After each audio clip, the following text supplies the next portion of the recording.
every search is done with hello, me. Right, down there, they probably say, hello, dude. Well, that's a subject. Yeah. Well, their phone number across the top is where it's reportedly coming from. Right. If you have the filter set, I can setting on the message system not to allow anything that comes through the phone. Yeah. That should put that over into unknown senders. Can you put that for messages? Because I know my phone is set that way. But I don't know whether you I'm could. just looking at it because, as we speak. Yeah.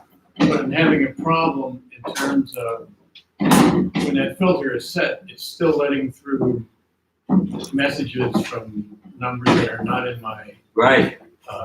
contact list unless they're copying somebody's phone number in my contacts. Which a lot of them are doing too. Once again, yeah. So my wife got trapped in the one that's on Messenger too. That's a Messenger malware or something that, you know, says you got a message, come and watch the video, and it's got some strange wording too. And I might have it located somewhere here. But she's got that one passed around, and they got her contact list that's just spreading out. She got it from a relative of hers on Facebook. So it's Facebook and then Messenger. They're saying you got a message. It's probably already been done, but I've reported to Apple. I remember several years ago, I was getting spam in my calendar, which was extremely annoying. I guess I was one of the early reporters because I made copies of screen copies, and they asked for them, so I sent it to them. Uh-huh. So, yeah, it may have been reported, but it sure doesn't hurt to report it to let them know, hey, it's going around. And now, not that it's going to do much good, but at least Congress and the president have signed away a bill that they can't use phony numbers. They Could you can't do help me, this, and they'll please? get fined and all that. But Could most of these are coming you from out take of the country. that chair Most out of of the the people way? are broke that are doing it. So Your iPhones, there is that feature that you can turn on. yes, To block calls that are not in your directory. right. I use it, it's very successful. Periodically, I look at my phone and there is a, what do you call it, the number of the. And if you could set this on telling me how many the calls. stool there, My phone didn't ring. Right. Turn it on. turn it to and the sure right a enough, little it's bit, a junk call. Yep. to the right a The little only problem I bit. have with that congressional bill is. The other it's way. from my- The other way. So what? I still have a landline. Remember what those Hold are? on, could you give it back to me, please? Well, no more robo works for the landline if your phone company serves it. Not the copper line. Yeah, my Yeah. landline is on copper. My Nomo Robo and my Verizon. Window and Is it file or copper? sidebar maybe? I just wanna No, level it's- it. Oh, maybe it's copper. Okay, copper does because they can. Yes, Yeah. copper they can.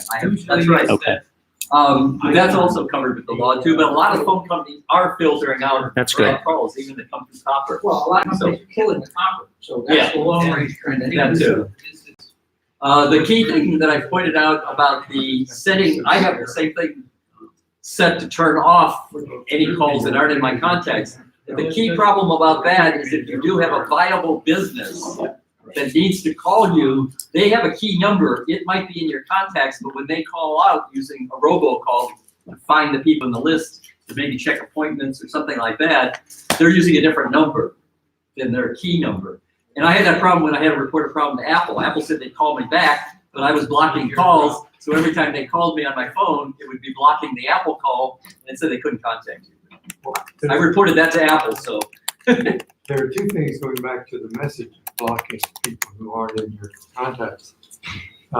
One is when someone I'm dealing with sends me a number to put in if I'm changing a password or something, and they say, we'll send you a text and put in this code in the field that's in the webpage.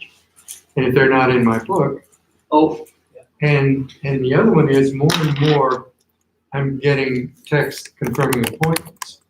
Yes, right. So doctors and dentists Yes. and things. So, you know, if that means Laborsa putting in all those in your contacts. Yeah. It's a drag. And like I said, a lot of the things do use a robocall to report, to go through contacts, so it's calling out with a different number. I mean, they may have like a 5400 number, and they're calling off on 5401 Yeah. because that's the way their little robocall has. They have so many phones, like the office phones. So Yeah, it's frustrating. You got to turn it on and off, and it doesn't. What works, doesn't work, and they're trying, but it's it's like viruses. They always find a way to get around it. When it works, it's great. Yep. So, we're open to questions, I guess. So. Oh, Roy, while we're waiting for the question, I just wanted to let you know that we're live on the PI's YouTube Okay. For the general meeting. All right. So thanks for putting the new Pi mugs. Put them on display. Please, Gabe. This isn't a question, just something that I started using. I started dictating on my iPad, and I find it absolutely stunningly brilliant, with the occasional howler mistake. And so, I mean, I can talk, if I try to talk just a little bit more clearly than I usually do and a little slower, the dictation tracks it absolutely brilliantly. And I can talk faster than I can type because I'm only typing with 2 fingers and it's on screen. So if you haven't tried a dictation for email, for messages, for anything else, it works. But check what it transcribed before you actually send it. Or you may get some puzzled responses. Some of the But Gabe, considering how squirrely type ahead can be, I think that's probably an improvement. It's really great. But a topic that I'd like to hear you address, I've been reading articles about Apple and encryption and iCloud and the iPhone and when things are encrypted here and when they're not encrypted there. I'm not even talking about the conflict with the government, where the government wants a wide open back door that, of course, no bad guys would ever find, that gives law enforcement access to information. But I would like to understand better where data is encrypted on the iPad, on the iPhone, in iCloud, when it's vulnerable, when it's not, because I think that's a whole thing of worms. Hopefully, You can ask Lawrence. yeah. Hopefully, Lawrence will bring it up. But I know, yes, I heard that news recently, and I don't understand it, and it was a little confusing because Apple was refusing to unlock a phone for FBI access, but then they had to admit that the cloud can be unlocked, and that everybody was thinking everything went to the cloud, that your story on the cloud was encrypted. And it is encrypted. yes, well, I was going to say that. I was going to say that Apple holds a key, Yes. or the key. and the FBI has it, and which means if the FBI has it, everybody has it. So even your Yeah, spammers. I understand Lawrence is going to talk about the Mac. I'm not a Mac person, but I'm iPad, iPhone, and so I'm specifically interested in Yeah, that's the true. mobile devices, and that might be more appropriate for the mobile lifestyle sig Yep. in the afternoon. But I think Lawrence will bring it up too because he has those devices. But as a matter of fact, you should bring it up with him because he'll expand on it if he doesn't. If I can just interrupt for a minute, Lawrence did have a comment. Oh, Lawrence says, "How do I download the Pi mug?" Transporter. you might have that answer. So I think there is a lot of misconceptions about the level of Apple's cooperation with the FBI. So Apple, the Attorney General was saying, oh, Apple hasn't been helping us, but Apple holds the keys for, I believe, Apple Messages. So they hold the key, so they can, with a subpoena, decrypt messages. They also can decrypt your iCloud backup because people forget their passwords. So they made the decision they'll hold the key for that. What the FBI has asked them is to unencrypt or unlock a phone. And Apple's response is, we can't. Right. We made it so that we cannot do it. So what the FBI, in fact, has been asking Apple to do is to change the software to create the back door. Right. So I think it is political pressure, but I may speak my own opinion, from the Attorney General saying Apple isn't cooperating. I read that Apple has responded to 90% of the FBI requests for access. Uh-huh. If you read anything to do with security, and not just in recent times, but over the last few years, anybody who knows anything about security will tell you that backdoors categorically are a bad idea. And it's just for that reason, because you cannot guarantee that somebody nefarious will find a way in through that back door, either through information leaked out from, say, the FBI or Apple or whoever is providing the back door, or some other means. So their position is that don't put a backdoor in your software in the first place, because eventually it'll lead to problems. And the government, especially the Justice Department and the FBI, either they don't understand this yet, they don't quite get it yet, or they do, but they don't care and they want their own way anyway. And I don't know which. I can't tell because I don't work for those organizations. I'm just telling you, that's also my position, is that backdoors are a bad idea. Right, I think that's exactly the point, because there is, I believe, legislation in Australia, to require backdoors. The counter argument is the NSA's own tools. I think that Apple will toe the line on this hacking. one and fight it tooth and nail if it comes to that. I hope it doesn't. I hope the lawmakers and people will come to their senses and someone will educate them about this fact and why backdoors are a bad idea before they go trying to make laws that require. Well, I think this is the danger, that they're trying to make it sound like, oh, the company could just put in a backdoor and we'll be the only ones that can use it. And in fact, I think they understand it perfectly well. They're just It's on the surface, it sounds like a good idea. We'll put in a backdoor, only Apple, only FBI, and maybe certain other government intelligence agencies will have a way to get to access that backdoor, whether it's an encryption key or what. But and on the surface, that all sounds good, but in practice, sooner or later, something will go wrong. It's just always the way. And let me carry it further. If you rethink the thing, and if you are a bad guy, or if I want to think as a bad guy, if all this goes into existence, what I'm going to do is I'm going to have encryption code written that encrypts everything I do for my own personal encryption that gets transmitted. And that defeats the whole thing, because then it has to go to NSA to decrypt the decryption. Once they decrypt the phone, they'll get the encrypted message, but then somebody's got to decrypt that, and it'll go to personal encryption. Right. What Well, happens? I think I have a couple Well, comments excuse me, I have what on was that. your name, sir? George Hogeman. George what? George Hogeman. Okay, thank you.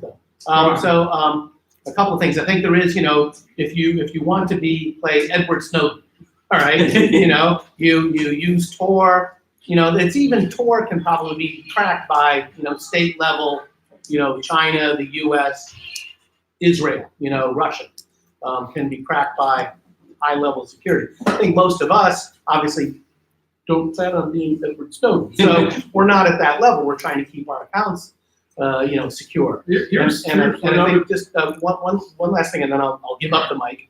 I lost the idea now. I think a couple of things. Like, I guess I am struck by the younger generation than us. Doesn't seem to really care. They've just given up. They just expect the fact that they have no privacy. Right. So that's kind of one thing that's, I don't know. Well, I know the other story I think that's worth following is this Jeff Bezos, hack of his iPhone.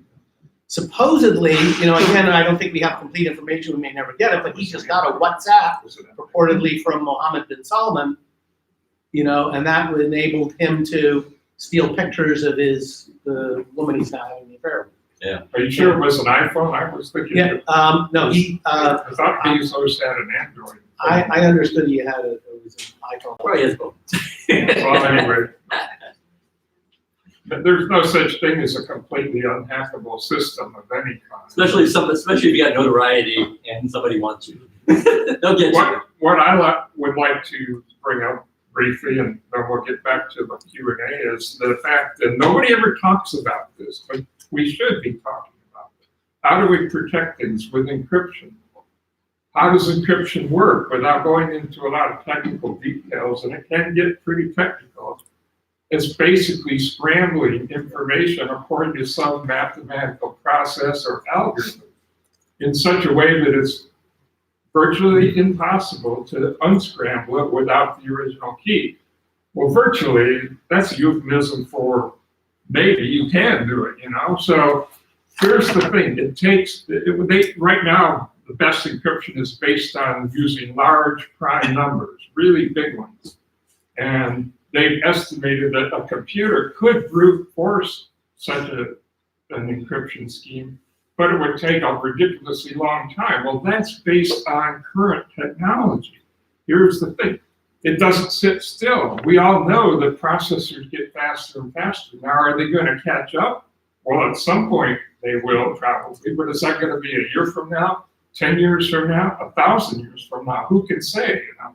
So what's encrypted today might very well be breakable at some point in the future. So if you store your encrypted data on your hard drive, someday somebody might be able to read that. But if you're long dead and gone, you probably don't care.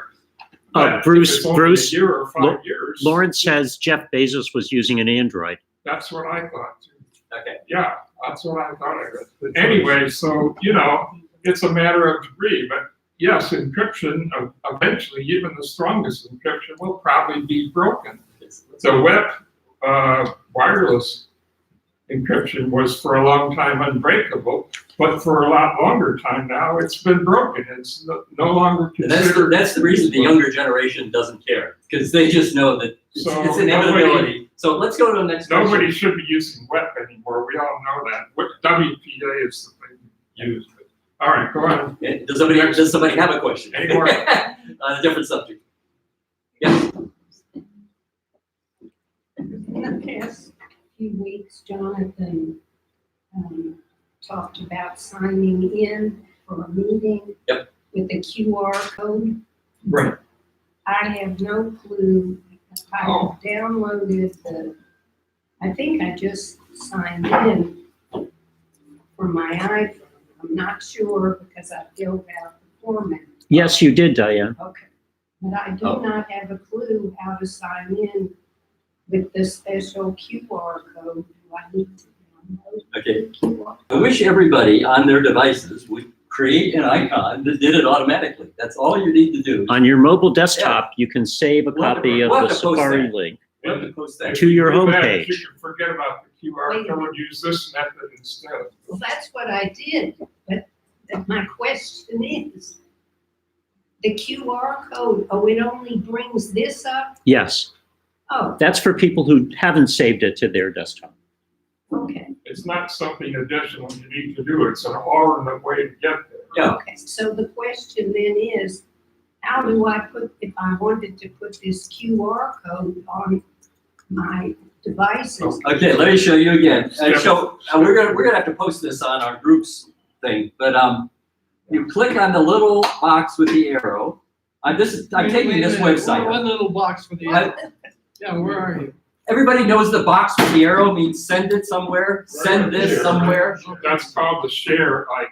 But I'm doing the Box with the share arrow. from what? Well, wait, okay, just, Start from the beginning. you go to a website, you have to be at the registration. You mean at Washington?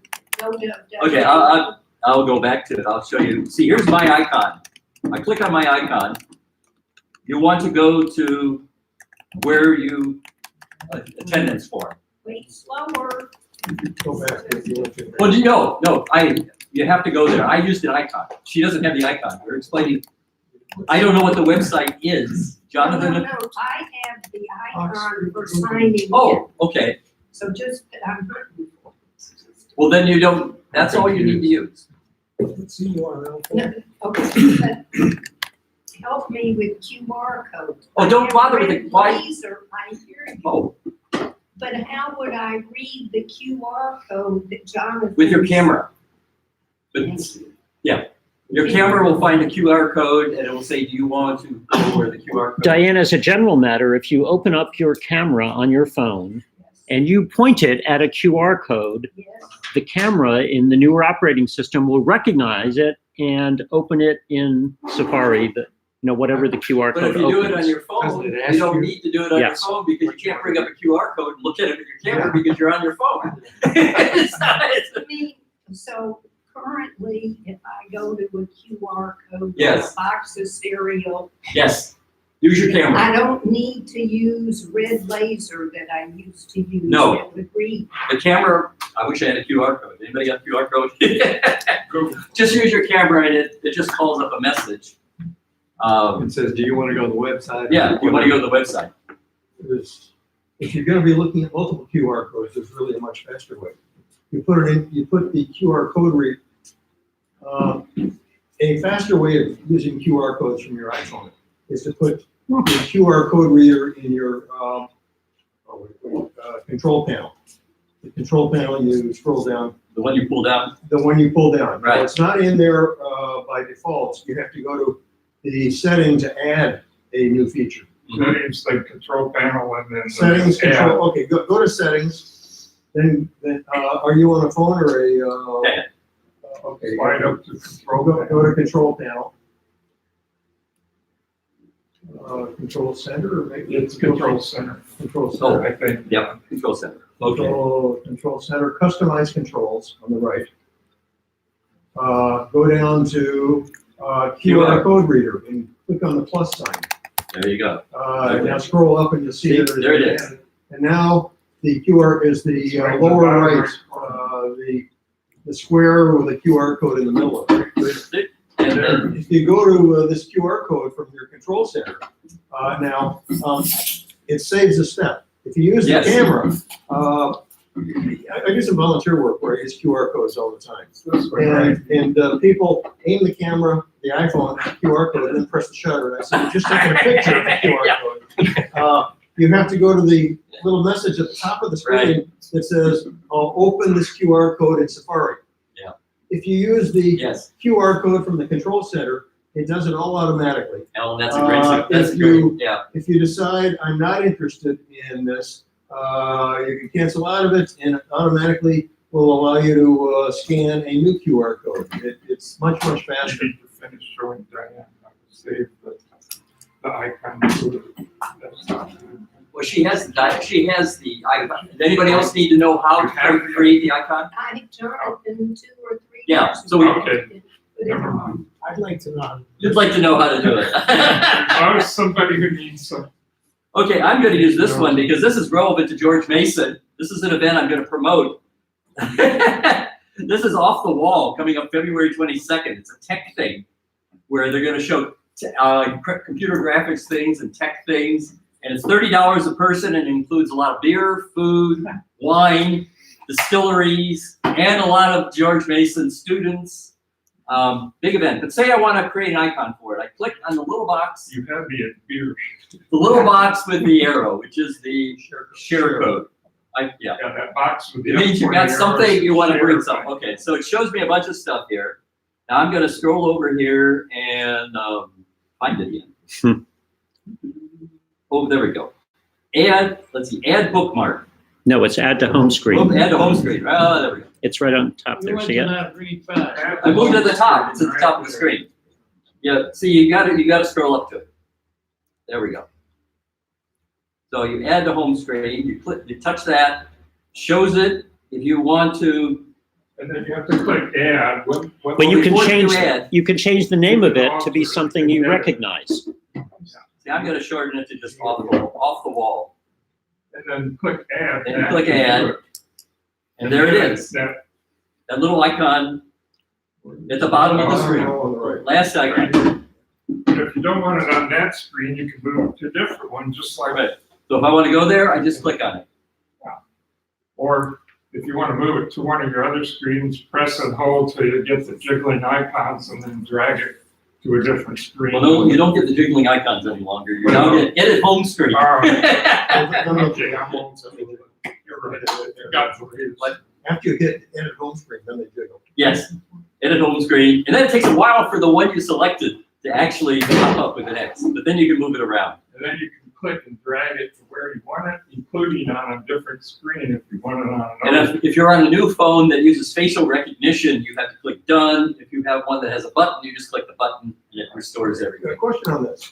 Back in the days when I would sync with iTunes and I had way too many apps on my phone, I could easily move them within iTunes from the third home page to the fifth home page or the seventh home page. Now I gotta do it with my finger on the It's phone not easy. and I don't like it. I know, I don't like Anybody have a it. shortcut? Anybody know another method?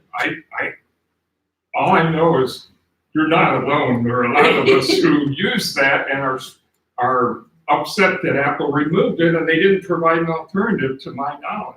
Has anybody complained to Apple yet? I think. Well, I bet a lot of people already have, because, you know, It's a pain. And if you have an iPhone 11 and you try to move icons around with the move, I am forever moving and it jumps into a folder. Wants to create a folder, and then it's very difficult to get it out of the folder and position it. No, I just want to reposition in a line. I don't want to create a folder, and it just Apple had It's a very easy to poor. use system. and Yes. I don't know what Apple was thinking, except that they moved it from iTunes to the Finder, and in the process, maybe they didn't see a good way to incorporate it in the Finder version of Well, iTunes. it's When you sync, yes, now it's in the Finder, so it's very awkward now. yeah. it's different. Hopefully they'll figure it out and add it at some future time to, in this case, it would probably be, in this case, it would probably get added to the Mac OS, not to the phone side, or might take an update to both, I don't know. Yeah, there's a lot of times that I get the feeling that Apple employees aren't using their Apple devices because I can't believe that they're not having the same problems. Larry, did you get your question answered okay? No, because I don't know the URL What? for the attendance. I want to create an attendance. Oh, we don't- create an off. Jonathan knows what the URL for that is. Just go to bit.ly/pi10. Right, demonstrate that. All Okay. right, okay, look, listen up, Larry and everybody that wants to sign in quickly to What is all it? our PI Oh, events. Or Bit.ly. use a bit.ly No. URL. Nope. Bit.ly dot what? .ly Yeah. / PI10. Right now, I'm think it's struggling to all get over. 100 subscribers to the YouTube page so we can have a customized link to it. Okay, there. Everybody got that? Slash what? Pi attend. Oh, no, Go to it. Well, one thing we haven't done yet is put the proper link to this in Connect somewhere. So it's still working on that. Yeah, and Right, so now show, Roy. oh, now show it again. Yes. Okay, the box. Okay, so same as before, you go to the share icon up in the upper right corner of the Safari browser on your mobile device. And I think it might, well, I don't know if it works on the Mac. Okay. Yeah. And and then I want to change the name. you can rename it Form. if you want, Pi attendance, just to shorten it, you shorten it, and then you click add, and lo and behold, he has a new icon he just put there on this. Right, so now you click the icon. Now, if you click that icon, Connect. it'll bring you right to that page without doing anything further. And that's great for any website that you frequent. And so if you go to a clubhouse Saturday afternoon, or general meeting, any Pi event, just remember to click your little icon on your iPhone or iPad and sign in. You have to at least put your name and your email address, but after that, it's up to you. And click the button for which event you're at. That mostly helps the club track attendance and plan for the future and stuff, I guess. But we appreciate people doing that. The problem I have is remembering it. Yeah. I thank Jonathan for reminding me I every should mention, time. if you're interested in the off the wall, just go to offthewall.gmu.edu and you can find out information. Send it out to the list, to the discussion list. Okay, we have another question, Al? Well, I just got this new Aha. book, which carefully describes a lot of this stuff right there. It's 877 pages. Big book. I'm on about 5 pages so far. It helps a lot to get stuck with some of these things. You do know you can get that as a PDF, right? Or used to be. I don't have to carry it with me. Well, if you have a mobile device with enough storage, or, you know, any Mac would have enough space, probably any portable I Mac. want 3 or 4 places. What's the book company for that? That's O'Reilly. Yeah. Missing Annual Series. Missing David Poe. You can get them on Amazon, Amazon.com. His writing style is light and easy to read, yet authoritative. I love it. He's a great author. It's always been a good, he's written, I don't know how many books now on Mac. More than everybody else. More than, probably, yeah. So, yes, that's a good one. And I hear tell, Al, if you put it under your pillow at night, in the morning, you will know everything in the pillow. So that's a shortcut. So you. Yeah, those are good books. David Polk writes a lot of good books. We should advertise it. If you ever get the chance to see David Polk in person, Yes. you do it. It's like, what's that TV commercial? If mesquite is within driving distance, you don't use charcoal or something like that, you know. If Polk is somewhere within driving distance where you can go see him live, you do it, you know. It's Well, there are a lot of worth it. videos, different focused on a lot of Yeah. videos online. Right. They're always within driving distance. Yeah. And humorous. Yep. Yes. In the past 7 days, I have called Apple support 3 times. I was having the kiss of death spinning ball on my desktop iMac. Oh, you were having, what was that? The Spinning ball. Oh, right, the- Kiss of death, On the desktop. The so-called beach ball beach ball, spinning. constant. And first level support had to bump me up. 2 hours of help. It was unbelievable. And the man wanted to continue. I said, I'm tapped out. I can't. Yeah. And we checked for the malware. None. It's 6 months since I had checked for malware, which was good. What site did they send you to for the malware? Malware.com or Malbytes. Malbytes? Is there Malware some, I have a malware bytes. So did they fix it or not? Oh, yeah, you got all this stuff on here. Oh, clean this out. What was the This thing that window. finally fixed it? Yeah, What was causing the what problem? was I clutter The bold clutter stuff? in my brain, clutter on Did the, you have a lot of icons on your desktop, folders and documents? none of those open, just things from Safari. No, I mean, how many, let me rephrase my question. How Yes. many icons did you have on your desktop? Files, folders, drives? That was it. It was Safari. That's the Not problem. many. Oh, it's Safari? Safari. Yeah, that's very common. Was it only in Safari? Only in. Yeah, I'll explain. Oh, I'll okay, explain. But sorry. now so then. Oh. The second time I called was another hour, I don't even remember why, but yesterday I had the beach ball with my mail, and I was trying to send, a 75 megabyte attachment that I scanned, and it wouldn't go. And the first level of support, I knew she couldn't help me, but Mhm. I was nice, 30 minutes, and she put it over to a senior advisor. And it was like going back to school, this senior level, 2.5 hours. I'm still tired.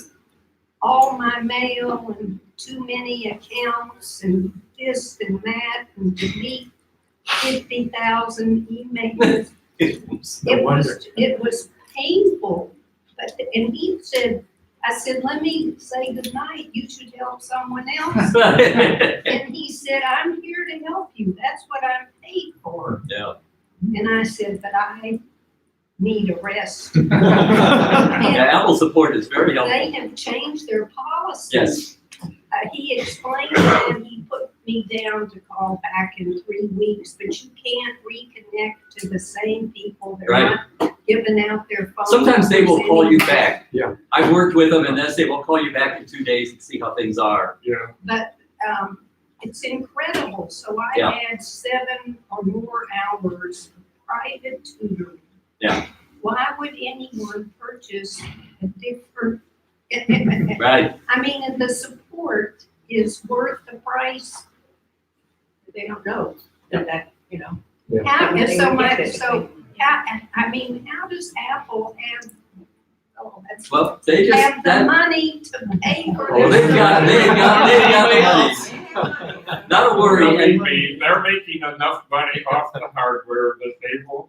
and the reason a lot of times you don't get good support from the first level person is basically they're in training to see whether to put them to a further level. So, And if you check their stock price later, you know they're in really good shape. yeah. In terms of support, I'll just reiterate, every time I go into the Apple store that I frequent, and you see where the tutorials are going on, Yeah. they're all people in our age group. So, in our age group. Or age group, yeah.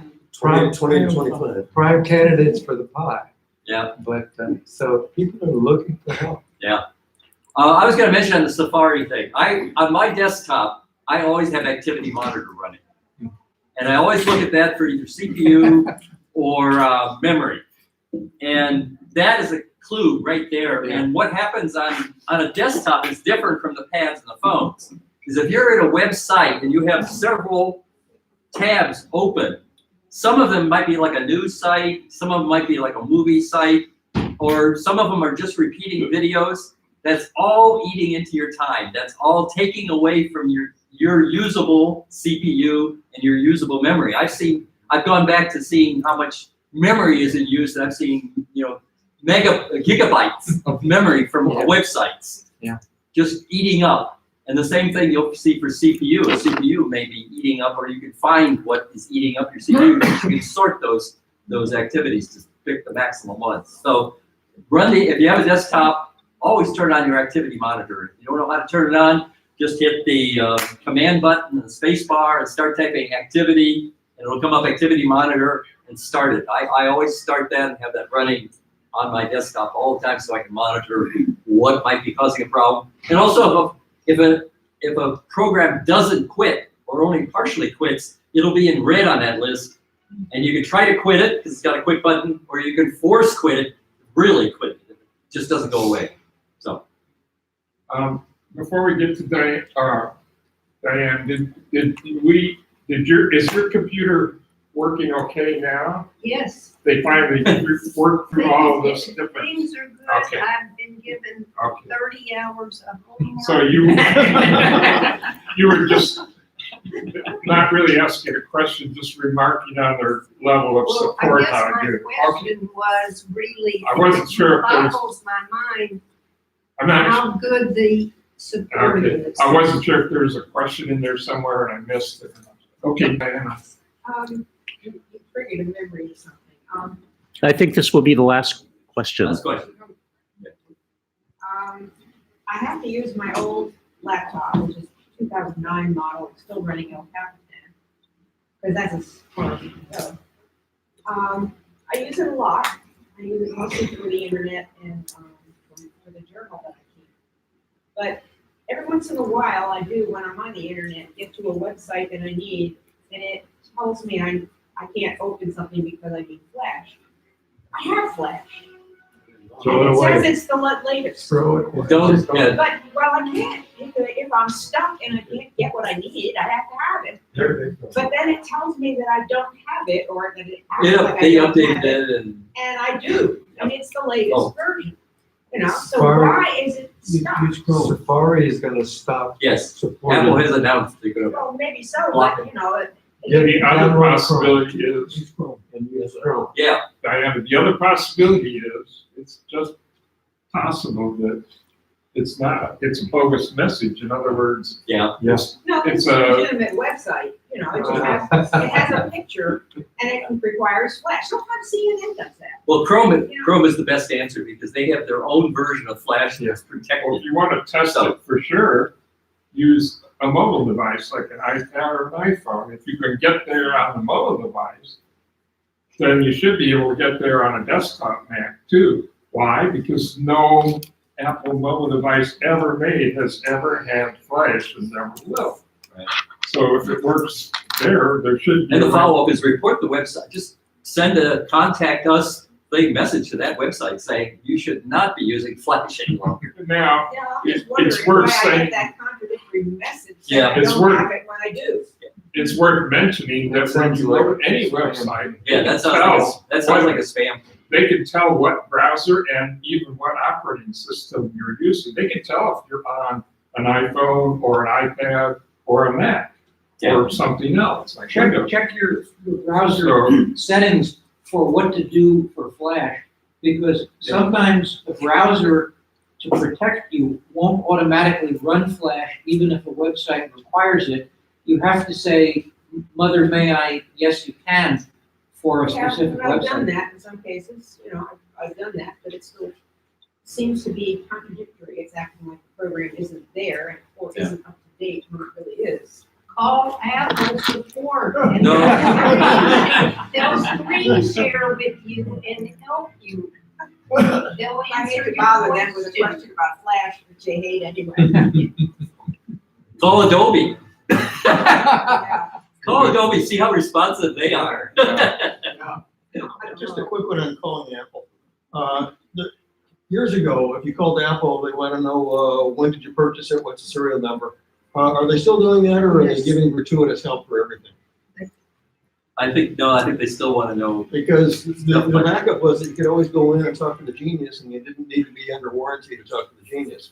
So Apple cared to relieve the genius of the deluge of help requests.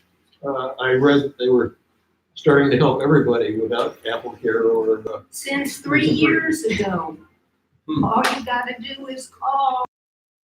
Bot talks to you. I guess as long as you open your And website. you put in your serial number or whatever, the artificial intelligence, now they've changed it. I couldn't even,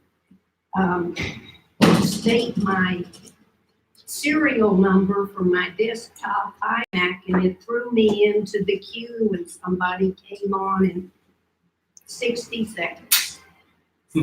By the way, there is a page on Apple's website, I think it's in the support section, that allows you to put in the serial number for your device, and from that, it will tell you whether you're in warranty or out of warranty, and if you're in warranty, how long until it expires. It will also tell you exactly what you have, like a 2009 MacBook Pro 15-inch or 13-inch or whatever, you know, or an iMac, iPad, you know, such and such amount, iPad Air 2, blah, blah, blah. And it can be useful for things like troubleshooting, even if you don't know that info or can't find it. There are other ways to find it, which we don't have time to go into.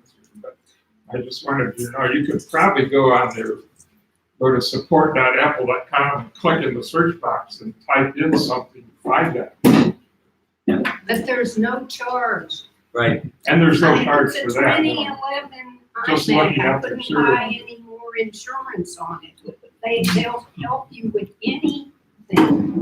You do have to know the serial number and type in that big long number. Why don't we leave that with Diane's latest compliment of the Right. Apple service? Okay. Thanks so much for the Q&A, Ryan Booth.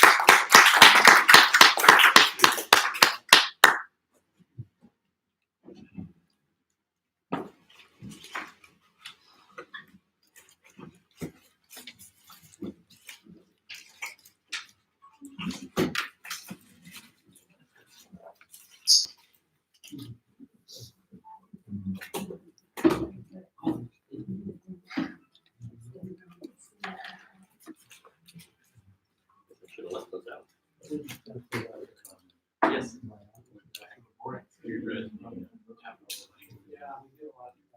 Yeah.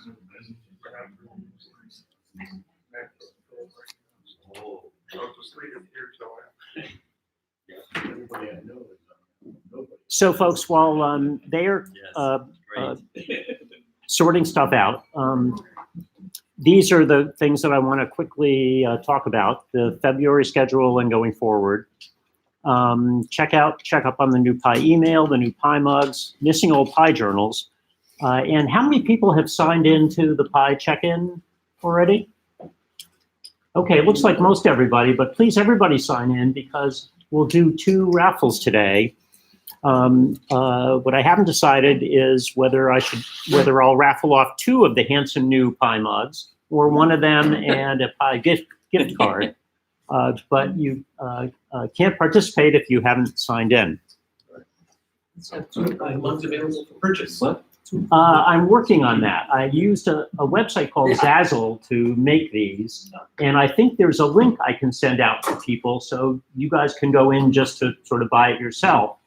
You know, the limitation we have is that anything we buy for the Pi has to fit in that cabinet, so we're not going to be sort of selling the mugs. I'm not gonna get a case of them. Raffle them both off then. Thanks for that. So quickly for the February schedule, we'll have a couple of Clubhouse Saturdays, bookends at the beginning and the end of the month, and afternoon learners in the middle of the month. And our general meeting is on February 22nd at George Mason, which brings me to Roy. When is the event in the afternoon that you were talking about? That is the same day? And it's also homecoming, which is gonna be a problem too. Well, the question Yeah, for it's the me same is, the question for me is since, 2 to 5 p.m., so it's after the meeting. so what, I should have mentioned that. so what we can do is point Pi members to it after we Yeah. finish. But it's also homecoming weekend. So they tied that in with homecoming when I went to the The website. parking should be okay, because we're earlier. Yeah. I'm counting. Now, Should be great. very quickly on, as far as the general meeting plans, we're working on firming up for the rest of the year. But the big thing that I want to be sure everyone knows is that in April, Walt Mossberg is coming back. Yeah. And wow. we are scheduled to be here, but I'll be talking with the board of whether we want to find a larger venue. So stay tuned with that. And then in June, our June meeting, we hope to have Rob Peguerero back.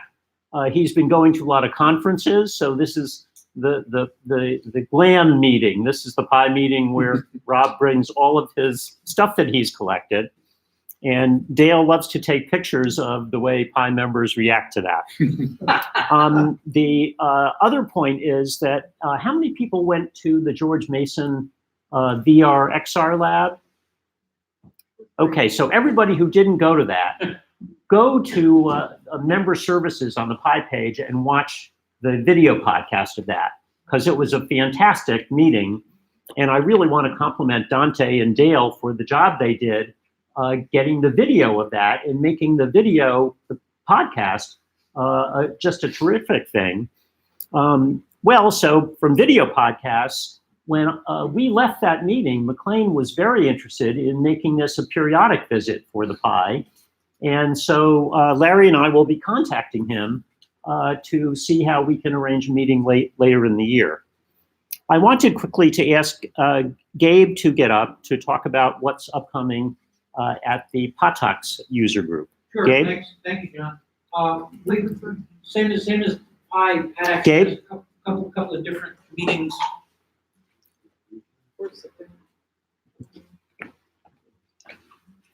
The same as Pi, PADX has a couple of different meetings every month. So on February 5th, there is a meeting that I'm sure everyone in this meeting will want to go to, Wrestling with Windows 10. I'm sure that everyone here has just been aching for the opportunity to learn more about why they should be running Windows 10. So that will be the smaller PADX meeting in Arlington. That would be a good source of entertainment for a lot of us. That would be okay. We could structure it as a debate, where why and why not people should wrestle with Windows 10. More seriously, the main meeting on February 15th, always the third Saturday, Pam Holland, who I think has been to some of the Apple Pi meetings. She came to our ALSIG meeting trainer, late last year, yeah. An all-around expert, is giving a talk on staying safe online, a rational approach. And that sort of segues what we were talking about before, how to stay safe and secure and protected. We do two presentations at the main meetings. So Pam on security, staying safe is the main one. And we do what we call a Learn in 30, a bite-sized 30-minute presentation. And that one actually might be interesting to people here too. Overcoming a loose charging socket on a cell phone. And so when your socket gets a little wiggly, what do? The fellow giving that presentation is a hardware, software expert who gives lots of great presentations and does great show and tell. Is that Lauren? No, it is John Kraut, who I don't think has ever been here. The main meetings are on the edge of George Mason's campus. You don't have to wander into the labyrinth. It's on Roberts Road, right at the perimeter of George Mason. Looking out into the future, March 21st, we have a presentation from Brian Bellinger, who works at the TV and Broadcast Museum, which is a very interesting place. He's giving a talk on television in the 1920s. And so for those of us who were in the 1920s hoping we could watch television, He'll tell us how we could have been doing that. And coming up later in the year, Thanks so Warren much, Gabe. Garson, who's one of the more brilliant PADAX members, who's also given presentations here, is doing a two-parter in consecutive meetings, History of Computers, how we got here. Does everyone remember Lauren Garson? He came to talk, gave a great kind of geeks talk comparing Macs to Windows PCs. Right. Well, Really interesting. Not only does he compare Macs and PCs, he gives a stellar presentation on why, after decades using Windows, he made an analytical decision and converted himself and his wife and his whole family to Apple. And Not emotional, analytical. He's very unemotional. He's very analytical. And when asked would he convert back, he said, "Of course, if it ever makes sense." And his tone of voice was that he didn't expect it to ever make sense to convert back to Windows, but he's open to the choice if something extraordinary happens. Anyway, so www.patax.org, PATACS.org. Just like this organization, except through the Funhouse mirror over into the Windows environment. Thanks so much, Gabe.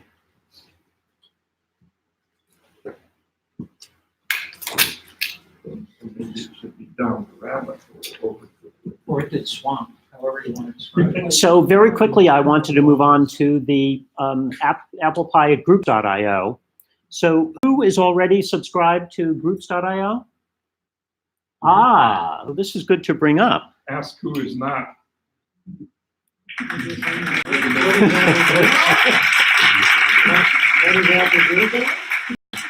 So for people who are not yet subscribed, you can send an email to main+subscribe@applepie.groups.io, or you can actually go to groups.io and search for Apple Pie and click on apply for membership in this group. Now, if anyone has trouble with that, just send me an email and I can actually invite you directly to join the new group. And you should, and you can't, it's not just you can do this, you should do it. You owe it to yourself to do it. You'll thank us for it. Yes, Alan? I've got, we're saying how great it is. I got a problem with it. I already get too many emails from other things, especially in the political season. Mhm. I'm involved politically and I get way too many Mhm. from people I never heard of. I'm now getting more and more emails from Pi. I always got some emails, from the president and things like that telling me about a meeting, and I appreciated those. Mhm. But I was always able to reserve my Pi time for when I logged on to the TCS. And then I'd have 20 minutes, an hour, or whatever it was, and I would just read what's happening and catch up with it. Now I'm getting them all the time. I'm not reading them all because I'm getting too much email. It's not junk, so I don't want to delete it. But I'm getting original email, I'm getting responses to email. I really don't want them all. So, no, I'm not as happy as some people are with it. John, can I answer that? Well, let me make a suggestion first about alternatives for people who are getting too much email. One is you can set up mail rules. So all of a certain class of email go into a mail folder.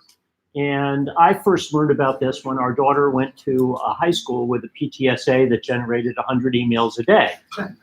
And the benefit of that is that you can then go look at those emails when you want to, and they don't clutter up your inbox.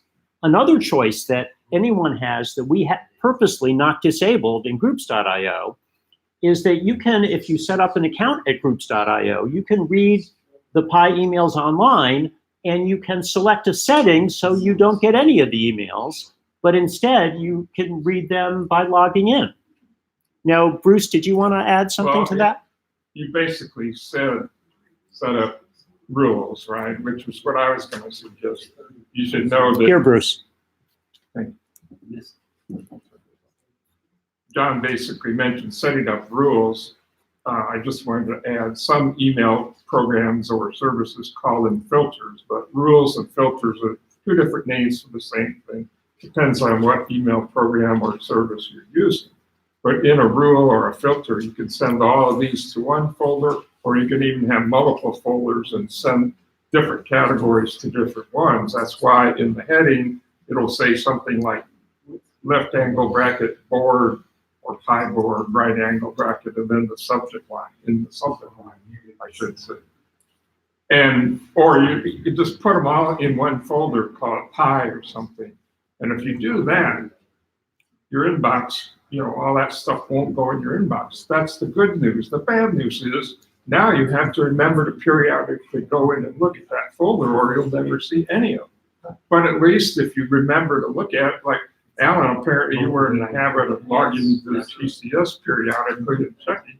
Just change that habit to periodically checking the folder where your Pi mail goes instead, and then just look down the subject lines, look at the ones you want to read, ignore the ones you don't think you need to.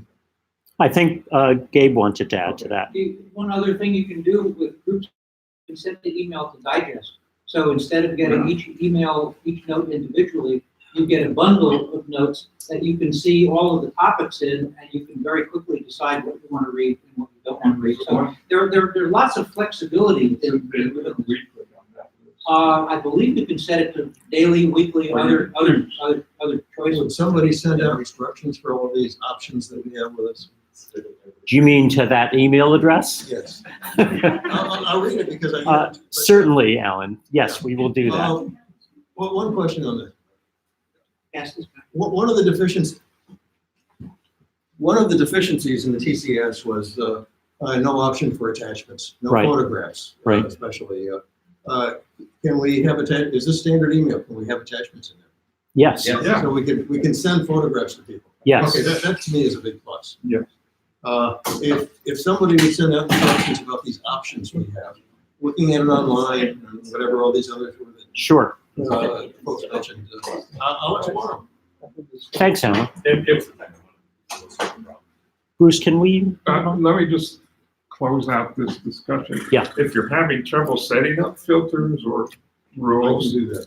okay, contact one of us or bring the problem to the one of the clubhouse centers. We'll get it I fixed just up. choose not to do We'll it. figure it out. Okay, moving on quickly. I wanted very much to thank Gabe Goldberg and Richard Orlin, who are the board members who started championing more Pi accessories. So the quick story that I started before is that I found a website called Zazzle that lets you write your designs to a variety of products. And to my surprise, the mug offerings that they had were really handsome and with very minimal artistic thing, which is me. I was able to put our quite clever Pi logos on these mugs. So I will raffle off 2 of them today from the people who have signed in. And just as the exchange that I had with you, George, we will send out links so Pi members can buy them directly. So one thing I wanted to raise that you might have seen from the Pi website, Lawrence is really trying to be sure that our record of all the Pi journals is complete on the web, and these are the ones that are missing. So does anybody have any 1981 Pi journals? No hands are going up. Anyway, think about this. If any of you discover some old, these old things, go to the website, see if any of these ones are the ones that are missing, and let us know. You asked me 6 years ago, I would have said yeah. Sorry. Well, I don't want Lawrence to know that we came at this too late. Yeah, it's too late, 6 years. Thanks. So everyone knows about Bytes of Pi. So you log into your member services page to download them. And we're a little late with the new year in getting out the January version. So we'll be putting that up in the next week. But please download the Pi newsletters, read them, and send us feedback. Okay, so if everybody has signed in to the Pi to the Pi attendance page, after we come back from the coffee break, I'll run the raffles and we'll connect with Lawrence. Yes, Alan? No, that's November. Yeah, we didn't have a December general meeting, so that was the last. Okay. I wanted to thank Gabe and Roy for providing the coffee today. And let's everybody enjoy our coffee break, and we'll come back for Lawrence's talk just about 11 o'clock. Thanks, everyone. Gabe, I gather the one coffee with the D is decaf, right? Good guess. So there is a decaf coffee there, so look for the And D. there's very decaf orange juice. No, it's the,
they used the model that they used with iOS, and in iOS, they set it up so that the operating system was completely separate from the data, so that outside forces, say foreign governments, domestic government, anybody else, they couldn't corrupt the operating system. They couldn't get into the operating system. So it's in a completely different part of your iPhone or your iPad from all of your data. And they now extended this to Catalina. So the operating system is completely separate. For those of you who have long memories, when the Macintosh first came out, they had these things called desk accessories, and desk accessories had hooks into the operating system. And one of the first viruses that the Macs ever experienced was something that used that hook to put malware onto the machine. So what Apple has done is they've taken all the stuff that the user has control over and they've stuck it in your data partition. And the operating system is completely separate. And they've made it very, very, very difficult for even Apple to get into the operating system because basically they don't want you there. If you remember in the past, you would go into the system library and you'd see that there were folders for Adobe and for Microsoft and for everybody else on the planet. No, nobody has access to that anymore. It's caused some amount of problem. People say, well, I have this old program that doesn't work anymore. And that's because Apple's no longer giving it access to the operating system. Adobe in particular, even though they had over a year to figure out what to do, it still took them a couple months to get their applications so that they would play nicely with Catalina. But the big point for you is to know that the big emphasis in Catalina was security.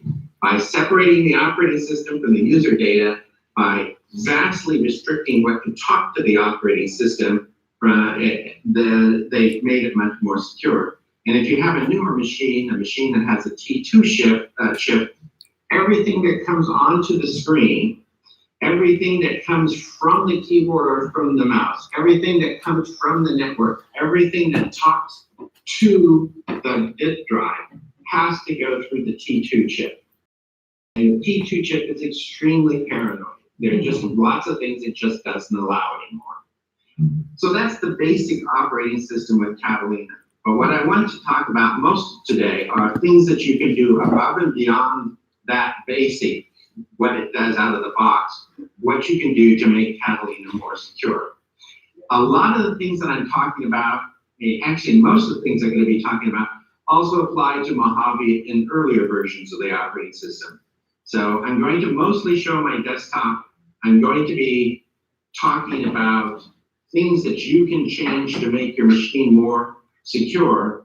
And I'm not going to be able to see you because I'm sharing my desktop. So if you have any questions, get somebody to yell at me to tell you that I'm talking to myself and they need help. So I'm going to show my desktop, and what I'm going to spend most of my time on are the system preferences. So let's try this out of the way. It wants to move. Oh, and the desktop pictures that you'll see as they flash by, those are pictures that I've taken of the area around where I live. I live on the near about 1.5 miles from the Strait of Juan de Fuca, which is the large body of water that separates Washington State from Vancouver Island in British Columbia.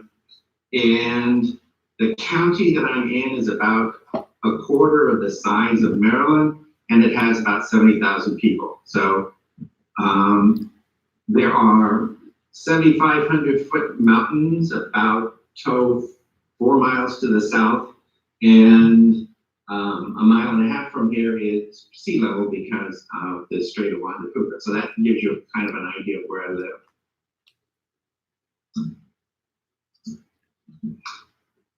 One of the first things you should note about the system preferences and the way they've changed, I've set up a user here called Peter Lyon. Peter Lyon is a character that I had in a short story, and he's got his own account. I'm doing that so that you see what a standard user account looks like.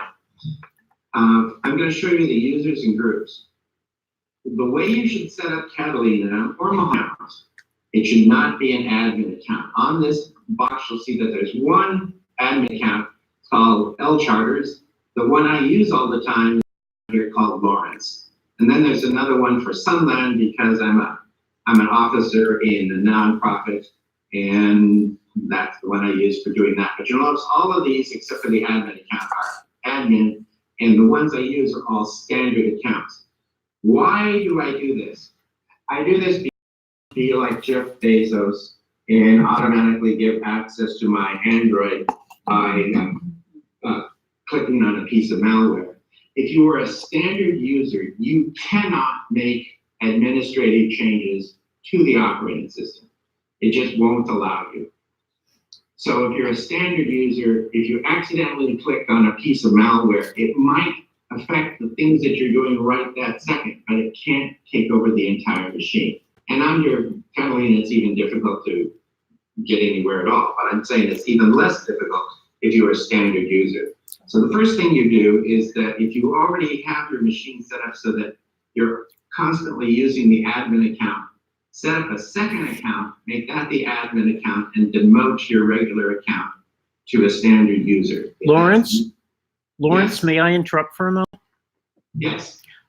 Yeah, just to alert you that in some different exchanges we've had with Aaron Davis, for Apple, he really discourages people from using standard accounts. And I think this comes from the fact that it does actually add a little bit of a small layer of complexity.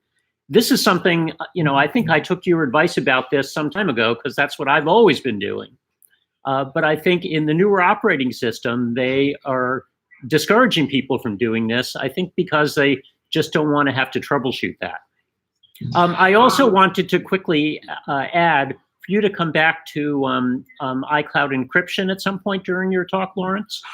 Yeah, I'll get to that. To the point that Aaron Davis and the rest of them are trying to make, in terms of Apple support, it is definitely easier for someone to do things with your machine if they're working with an admin account. And if they're doing it remotely, it's better if they're talking to somebody who has admin control. But I'll give you a good reason why you don't want to do that. If you get some ransomware, if you accidentally get some ransomware, and there is some ransomware that does affect others, it'll encrypt everything you can touch. If you're in a standard account, the only thing it can work on is what your active account touches. If it hits the admin account, it can take over the entire machine. And there's really no recovery from it.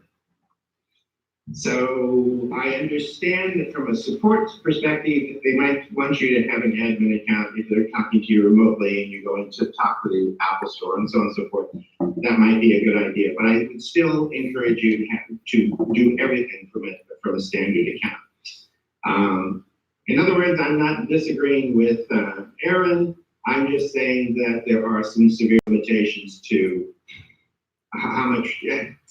There are protections that working with a standard account come with that you don't get if you have an admin account. An admin account is basically God, and if someone gets control of the admin account, you have no protection.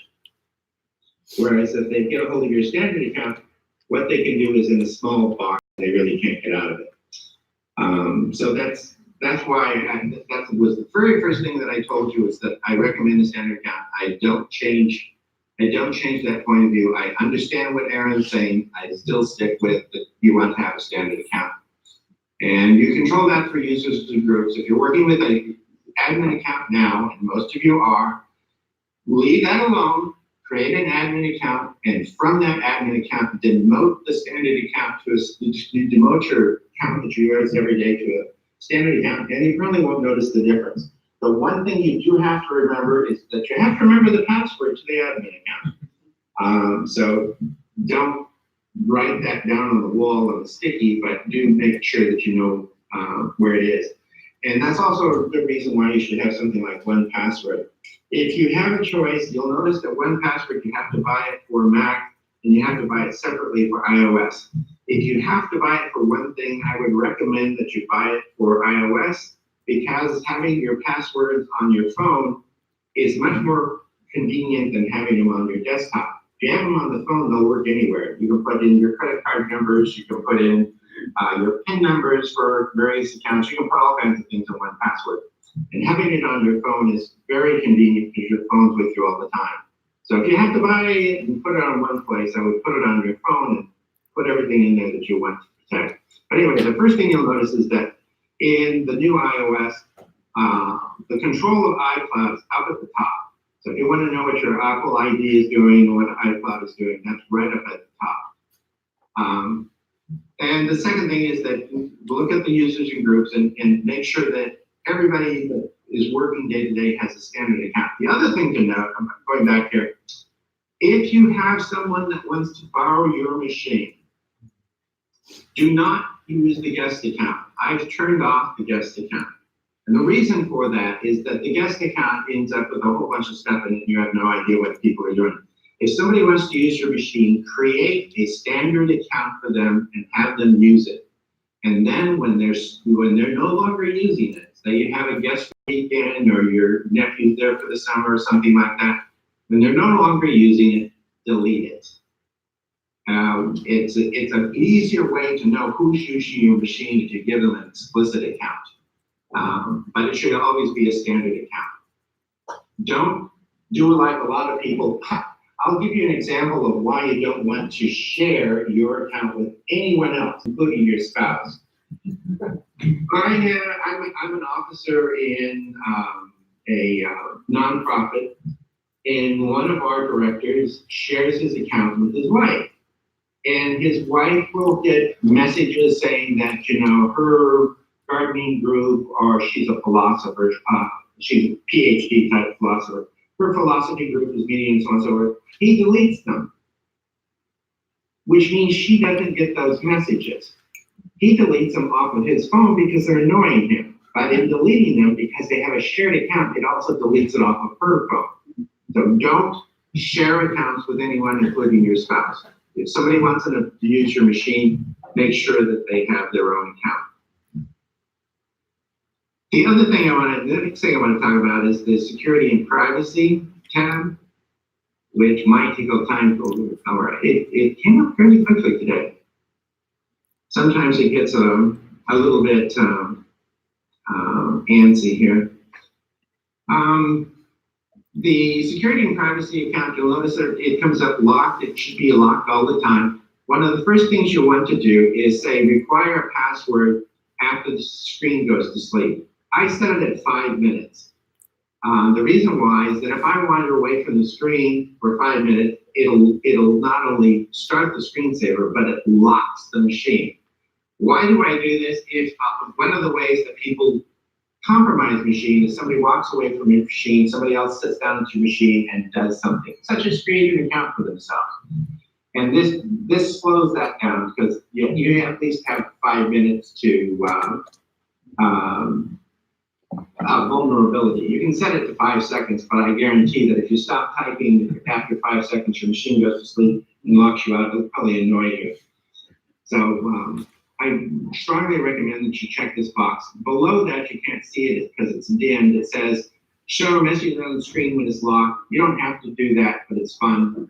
And disable automatic login. A lot of people, when they have a machine, they have their account comes up and it tells you you can log in. They have multiple accounts, got multiple little circles, when you turn the machine on, you can log in. I don't recommend that because, among other things, it tells a thief or it tells somebody who's trying to get into your machine who has accounts on the machine and what the name of the account is. If it's disabled, it'll just have to say name and password. And so they have to know the username and they have to know the user password, both of them. So I recommend that you check all 3 of these little boxes. Down below it says allow apps downloaded from, and I say Apple's App Store and identify the developers. You can even make it more extreme and just say App Store. Why do you do this? Because again, if somebody sends you a piece of malware, something that's not what you intend to, it can take over your machine. I don't want to play true confessions, but have any of you ever had Mac Trooper on your machine? If you have, could you raise your hand? Nobody? one person. Matt Keeper, among other things, used to have ads on the Washington Post. You could accidentally install Matt Keeper by just accidentally clicking on that appeared on Washington Post. And once Matt Keeper is on, most of you will have to go seek out help from a professional to get it off your machine. And if you accidentally install it, one of the first things it does is starts demanding that you pay for it. You can't figure out how to get rid of it, but it demands that you pay for it in order to have control over it. What Keeper does, it optimizes disk drives and a whole bunch of other things, but the way in which it does it is all of it criminal. And if you have that box checked that says it has to come from an app store or identified developers, it greatly cuts down on installing things accidentally. Next thing over is File Vault. File Vault encrypts your drive. And there are two things you need to know. Catalina, by default, encrypts your drive, which is good. The downside is it doesn't encrypt it in a fashion that's acceptable to the federal government. So if you work for the federal government, or if you work for DoD or some contractors with the government, they might insist that you use File Vault. But unless you're doing something that requires some kind of secrecy above and beyond what you have just because you don't want people to mess with your machine, I don't recommend that you turn on File Vault, because among other things, it makes it much harder to recover your drive if the machine crashes. So I do not recommend that. There's nothing wrong with it. It just makes it difficult to have people help you if you have problems. There's a firewall in macOS 10. It's been a firewall on there forever. I recommend this always be turned on. If you ever have some technical expert or guru or some guy who's the brother of some security expert say, turn it off, don't. Leave it on all the time. Somebody tells you to turn it off, don't listen to that person. Just leave it turned off. What the firewall does is it prevents your programs from talking to things that it shouldn't. Talking to Russian servers that wanted to install malware on your machine, talking to gamers who want to cheat at games by manipulating what you're doing. It just blocks 98% of all the threats out there that we're coming across a network. So that's what the firewall does. So just leave it turned on, don't turn it off. Privacy. Under Catalina and to a certain extent under Mojave, you could go application by application and tell applications what they could see and what they couldn't see, what they can do and what they can't do. For example, today, Jonathan said that he wanted me to use Skype. I don't normally use Skype. We ran a little test and the test worked and I thought, okay, I can use Skype. But then when I was doing that machine that I happened to be using, it wasn't running Catalina. I found out that Catalina doesn't like screen recording. So even though I checked this little box saying that Skype would allow me to show my desktop, it actually wouldn't do it. Apple prevents Skype from doing that, probably because it does it in a way that they think is insecure. So for this meeting today, I'm actually running Skype across the web. I'm not using the Skype application because Chrome's own paranoia is greater than the paranoia offered by Skype, so Apple blocks it. But getting back to the point I was making, with Catalina and also with Mojave, for everything that you do, you can go through and specify whether something can share that information. Like, so for example, location services, Find My, which is Find My Mac, Find Friends, Find all kinds of things. It can share locations, Siri can, weather can, messages can, Parallels, which allows me to run Windows on my Mac. Parallels can, Maps can. Really good idea to have Maps share your location. Reminders, calendar, all these things can share my location. And different things that are what shares the camera. Right now, Google Chrome and Skype are the only things that I'm allowing. Microphone, same thing. Speech recognition, apparently nothing's asked for that. Accessibility, all these things, you can do it application by application. You could probably run a semester-long class on why you should customize this, and I'm not going to do that right now. But these things under the security and privacy, you should make sure that they're properly set. They should be as restrictive as possible. And that's because people out there who want to break into your machine are cleverer than you are, so make it difficult for them. But I recommend these first 3 check marks: require password, and disable automatic login be checked. And if you want to have a funky message, that's a good idea too. My funky message on all my machines, when you turn the machine on, all you see is name and password, and then down below it, there's a little notification. I sure hope you know what you're doing. The next thing I want to talk about is not obvious, and it's not really a security thing, but it's worth knowing. A lot of people know that there are lots of browsers out there, and they don't necessarily want to use Safari for some reason. They want to use Firefox, and they want to use something else. But they can't figure out how to change that. And the way that you change that is under the General tab, you can pick what browser you use. Now, on my machine, and there are things like CyberDuck is actually an FTP program, but CyberDuck can also pull things over the web. So you can have CyberDuck, Firefox, Google Chrome, Microsoft Edge. There is a version of Microsoft Edge out for the Mac now. It's actually kind of funky. And you can use Safari. And what this does is says, if you click on a link, like this link on my desktop right here, if you click on a link, the browser that will open this will be whatever you specify here. And I always leave it as Safari. I use Chrome a lot, but I don't have as my default. The other thing is that these things up here at the top, it says light, dark, auto. These are buttons. So if you click light, it gives you the light theme. If you click dark, it gives you a dark theme. And auto does it depending upon the time of day. And a lot of people, when they start using Mojave or they start using Catalina, they can't figure out how to control that. And these are not just illustrations, those really are buttons. Another thing that I recommend that you pay a lot of attention to is the sharing button. Sharing does a couple things that, and I'm going to actually decrypt this so that you can see what I'm talking about, and it doesn't want you to have my finger. All right.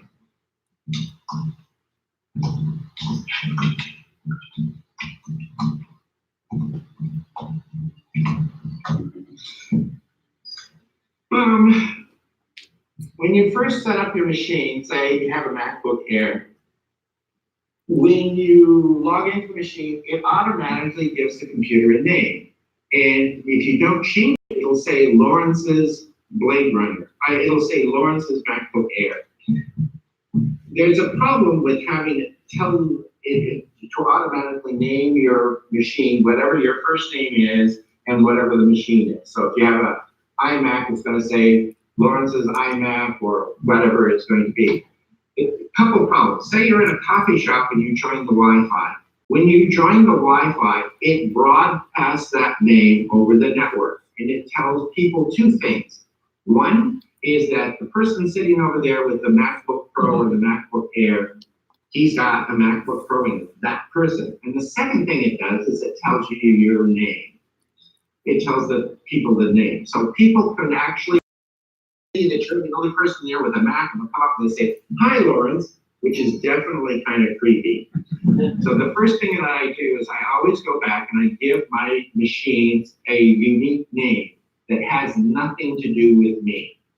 So it won't tell them my name, my first name, my last name. It won't tell them the model number, my machine, nothing at all. And I picked Blade Runner because when I got this MacBook Air, it looks like a knife blade, so I named it after one of my favorite science fiction movies. The other thing to note is that I believe this, I think of this as a security and privacy concern. Since it broadcasts it over the net, make sure it's telling them nothing about you. It doesn't tell them the model of the number of the machine, doesn't tell them your name. Over here on these services that you see, 2 of them are checked. One says file sharing and one says remote. These really should be unchecked. I was doing this because of a demonstration that I was doing. They should be unchecked. Everything should be unchecked. Even if you want to share files with somebody, you don't need to have these turned on. If you have 2 machines that want to share files, you can use AirDrop. If you have 2 machines that want to share files, only one person needs to have file sharing turned on if you want to actually use file sharing. These should be turned off. And if you ever need to turn them on, turn them off again immediately. Because all of these things here, most of these things people don't even know what they mean. What is content caching, Bluetooth sharing? Most people don't even know what those things are. So don't turn them on. And a lot of people think that they have to have printer sharing turned on in order to print. No, you don't. So just leave them all off. And if you do have to need for turning them on, turning them off again immediately. For just security awareness, there are some things outside of system preferences that are worth noting. If you go into Finder preferences, Finder actually has preferences, and you can look at them. By default, Mac OS, they like to have a nice clean desktop. So all of these things are turned off. And when you open up Mac OS for the first time, you have a completely blank screen. You can't even see the hard drive. One of the problems that you run into is a lot of people will end up accidentally or deliberately logging into some kind of file sharing device, and they forget that it's on. They forget that they're connected. So what I do is I tell my machine, I want to see all this stuff. So I turn all of these options on so that I know that I'm connected to something. And I highly recommend that. That's under the sidebar tab. Under the general tab, you have hard drives, external disks. I turn that on so you know what you're connected to. The tabs bar, which is really quite useful, you can figure that out on your own, just basically how you want to see things organized. But advanced also has some security considerations. I have it show file names. So for example, this desktop picture that I showed earlier is a PNG. Why do I have it show? Because one of the most common things that Mac people do that screw up PC users is they send them file names, they send them files without file names, without extensions. So you send a picture of your grandchildren to somebody on a Windows box. If it doesn't say .jpeg or whatever the file type is, they can't open it. And it's one of the most common complaints PC people have about files they get from Macs is they can't open them. So have it show file extensions so that you can see that that's a PNG. Maybe the person you're sending to can't see a PNG. Maybe it needs to be converted to a JPEG. So show file extensions. Show warning before changing an extension. I have seen people that they know that somebody wants a Word document and they know that Word ends in DOC. So they take a PageMaker document and they retype it to .doc and then send it to someone and they can't open it because it's not really a Word document. Show warning before moving things from iCloud Drive. If you use iCloud Drive, that's a good warning to have. Show warning before emptying the trash. I want to explain that one a bit. Why would you want a warning when you're emptying the trash? There's nothing in my trash can right now, but say I threw something in the trash and I know I'm throwing one thing away. And I tell it to empty the trash. Come up here to Finder and just say empty trash. And it tells me that it's preparing to empty out 300,000 files. Well, I only threw one away. What is the Mac trying to tell me? It's trying to tell me that I threw away a lot more than I thought. And it's giving you a chance to stop it.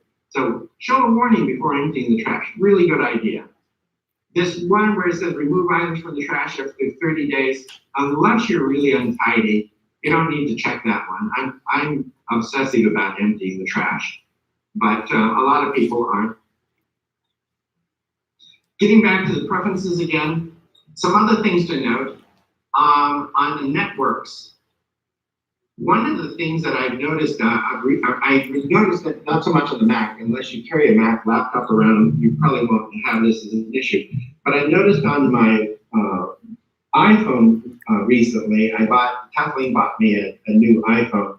I noticed that I had cache networks from London Heathrow Airport, from the airport in Helsinki, from airports all across the United States, from lots of coffee shops and libraries, most of which I'm never, ever, ever going to visit again.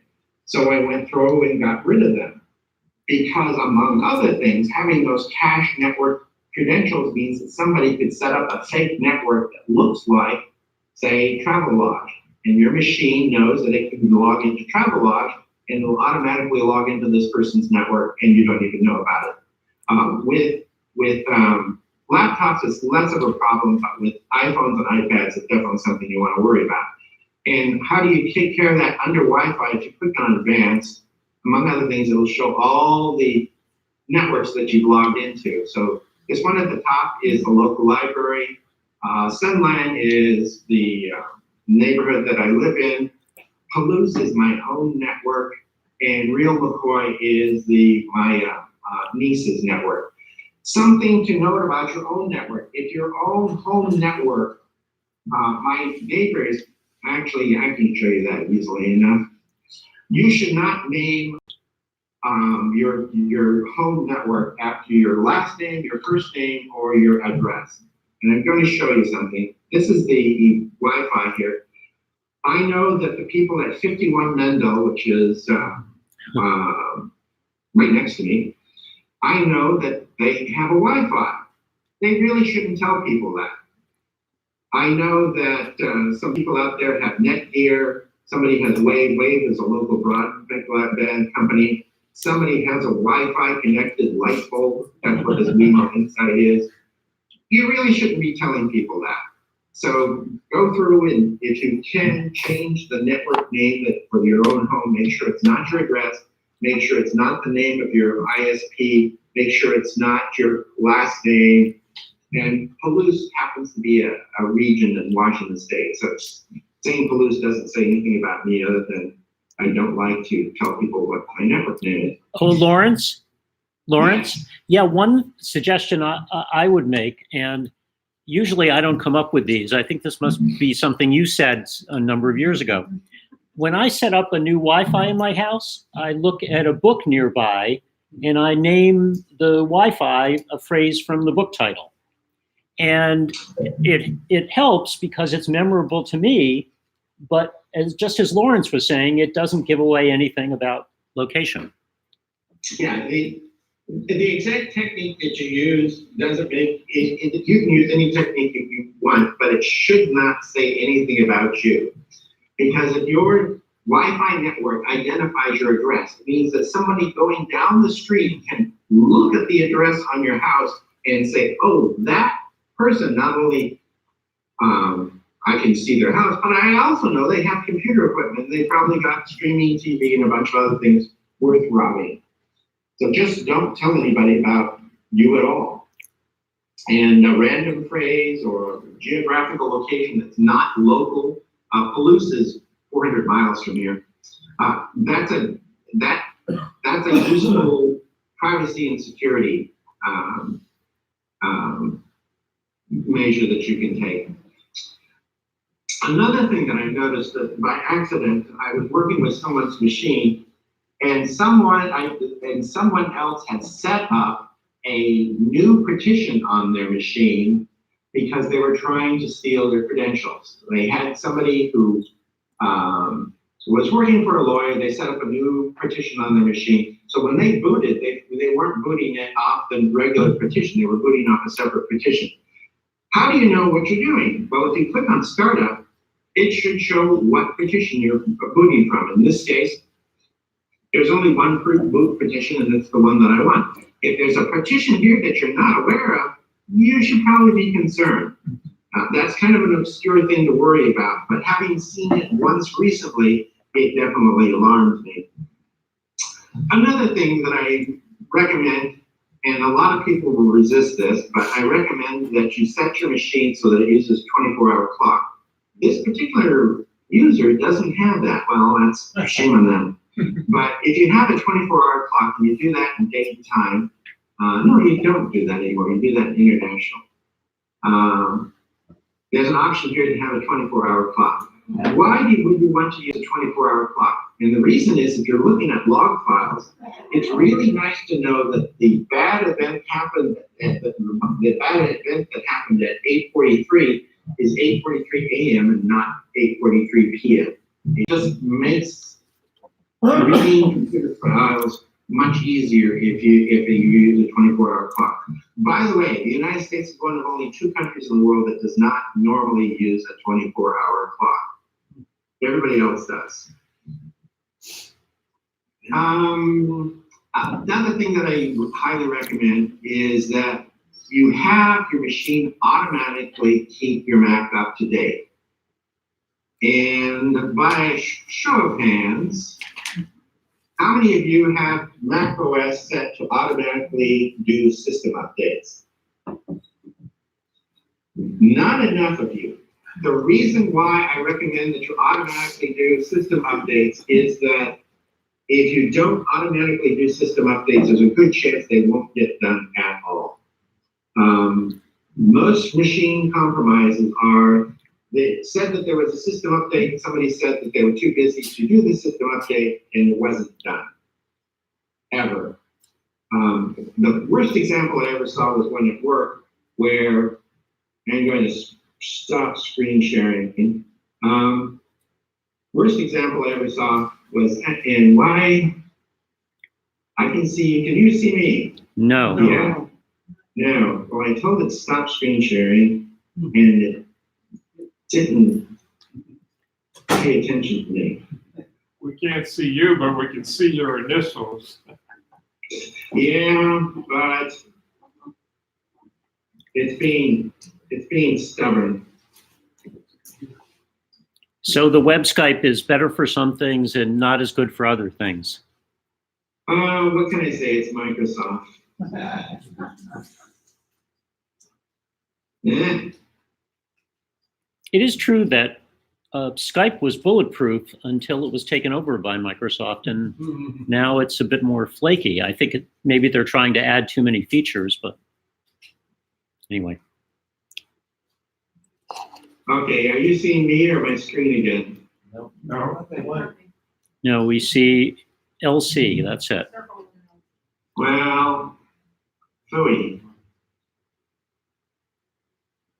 Huh?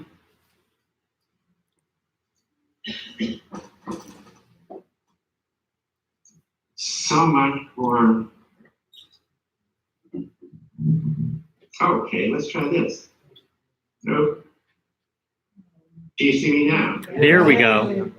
Okay.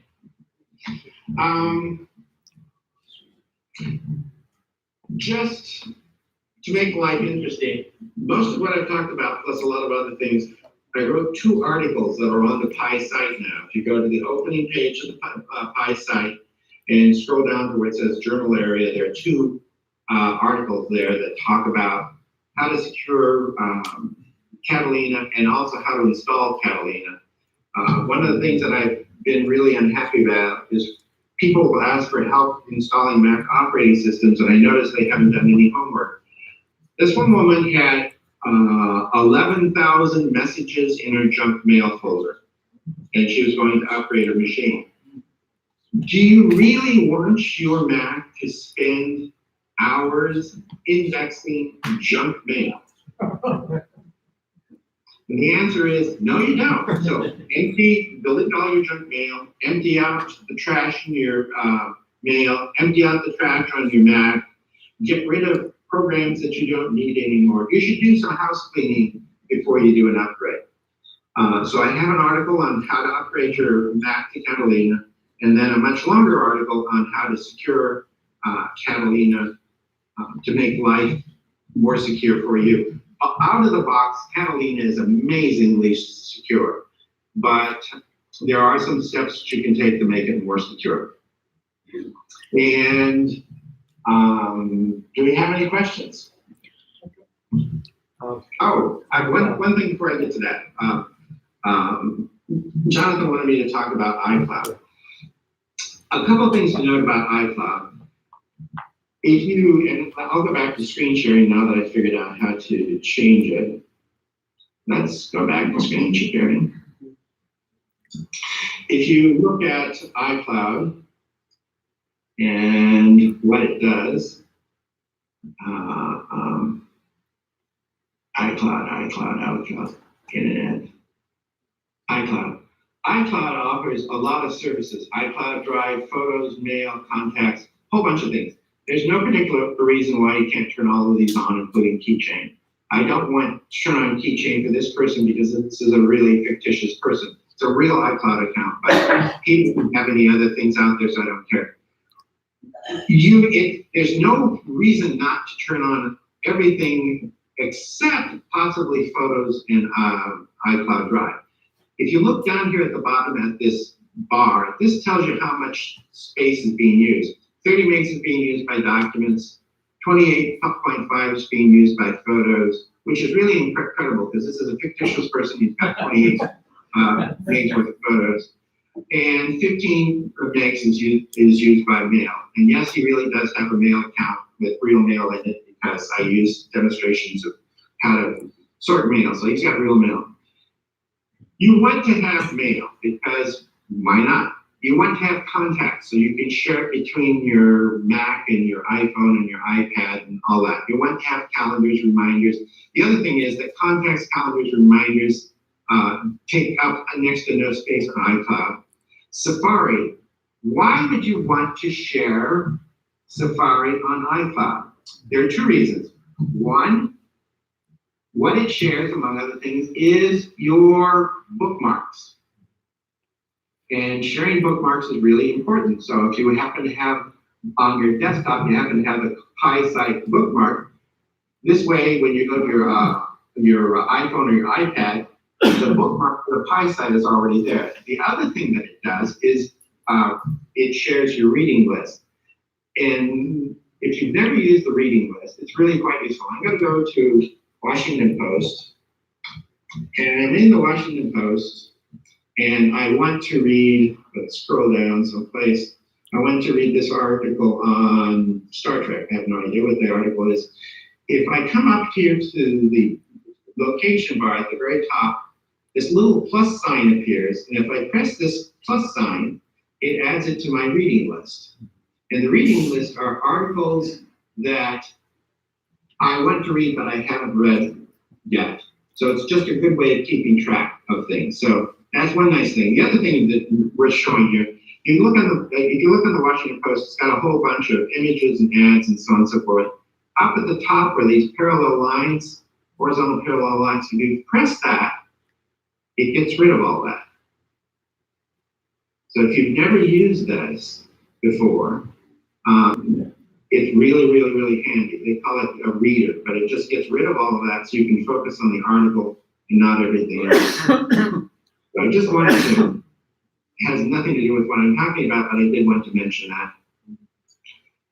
But the reading list and your bookmarks are saved on iCloud. So it's if you happen to see something on your phone and it's too small for the phone, you want to look at it on your desktop, add it to your reading list, you bookmark things, and then it's shared via iCloud. Notes are just notes. The little note application on the iPhone is now moved to the Mac. You can share notes back and forth. Siri, it basically makes, it says things like it knows where your home address is and so on and so forth. So that's a nice thing to have. Keychain, if you have a Mac and you have an iPhone or an iPad, saving your passwords via Keychain comes in really handy. And Find My Mac now will also find your iPhone and find a bunch of other stuff. So having that share. None of these things take up a lot of room. The ones that take up a lot of room in iCloud, you get 5 gigs for free, are Mail, Photos, and iCloud Drive. Mail is your mail. For most people, mail takes up a lot more room than they think because every time they send a photo to somebody, it keeps that photo in mail until you go through and delete your sent mail stuff. So mail rapidly takes on a lot of space. If you take a lot of photos with your phone, that's going to take up a huge amount of space on your iCloud drive. And if you save documents in iCloud, it can also take up a lot of space. And you've only got 4.9 gigs free. My recommendation is you click this little button here that says Manage, and then you click this button up at the top, say Buy More Storage. It's really very cheap.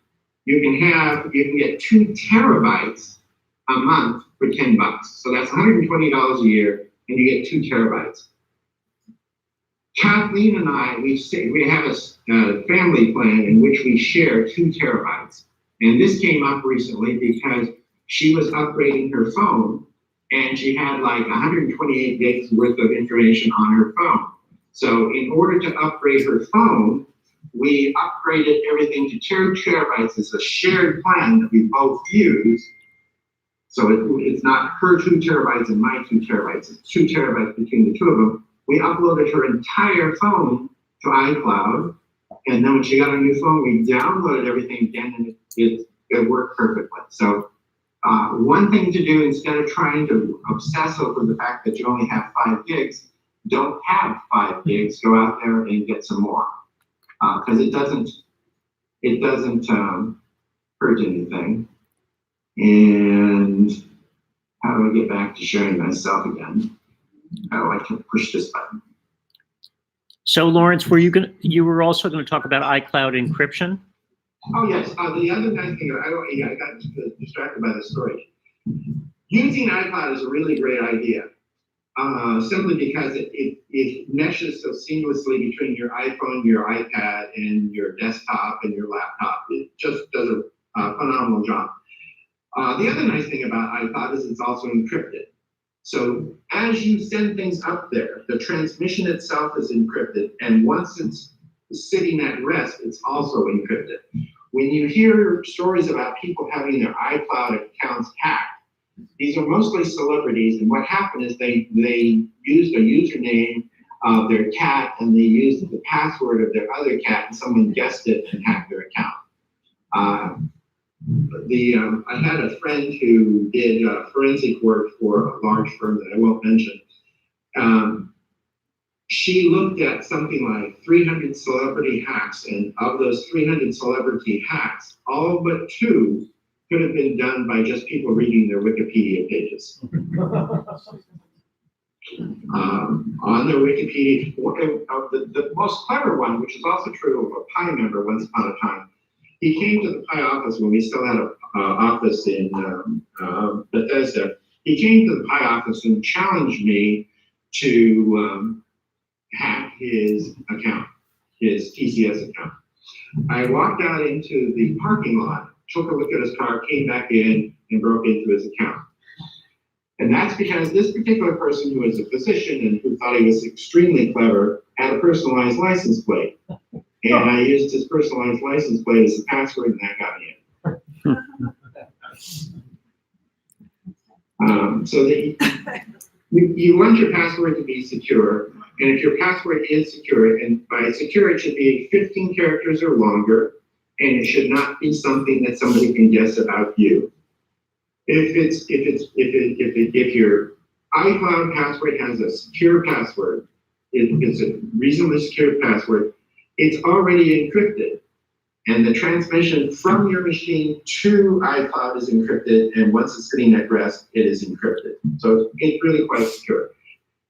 And here is the trick to having a secure password. Don't have a secure password. Use a passphrase. Mary had a little lamb. If you properly have, Mary, capitalize the M, and you put spaces in there so they're separate words. If you type in Mary had a little lamb and use that as a password, that is an unbreakable password. It's too long and it's too complex for a computer to break into it. You might see in James Bond films, I remember this one James Bond film, he was breaking into this lawyer's office in a Swiss town.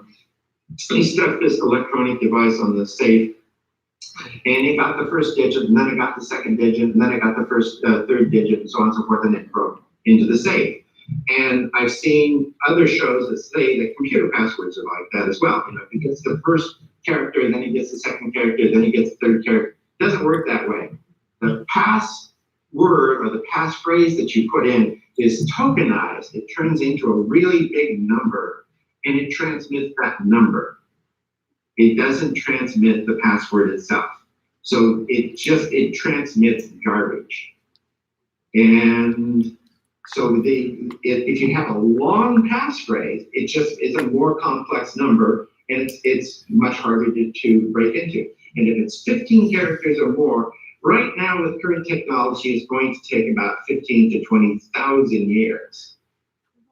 And my password that I use for most of my important things is about 25 characters long. And it's just a phrase that I type in. It's a phrase that I'm not going to forget, but it's not tied to me personally. It won't tell you anything about the fact that I like chocolate cake, my favorite color is blue. It doesn't tell you anything about that. It's just a phrase that I remember. Yes, Jonathan? Yeah, what I was going to ask about this is, I think some time ago you had talked about, so if there's a website you have an account with that only allows 12 character passwords, do you think the better course is not to have an account with that website? Oh, yes. Unless you work for the federal government, I would say that that's a good idea. The reason why I have it, I'm making a joke about the federal government. First of all, I no longer work for the federal government, but the federal government has some really, really bad password practices. There is a Department of Defense site that I use all the time, and it says pick any password you want, has to have an uppercase letter, has to have a lowercase letter, can't use any word from the dictionary except and so forth. And oh, by the way, you can use any special character you want as long as it's these 5. If they have very restrictive rules on how to create a password, it is not secure. It is not secure. You should be able to use any character, any special character that you want. You should be able to have long passwords. There's one bank that I had an account for an association with that would not allow me to use spaces, which means that my favorite technique of typing a phrase wouldn't work. We changed banks. If the account, if the site that you want to use has restrictions on how to create a password, that means that they drastically lowered the bar to break in. And that really should not be their modus operandi.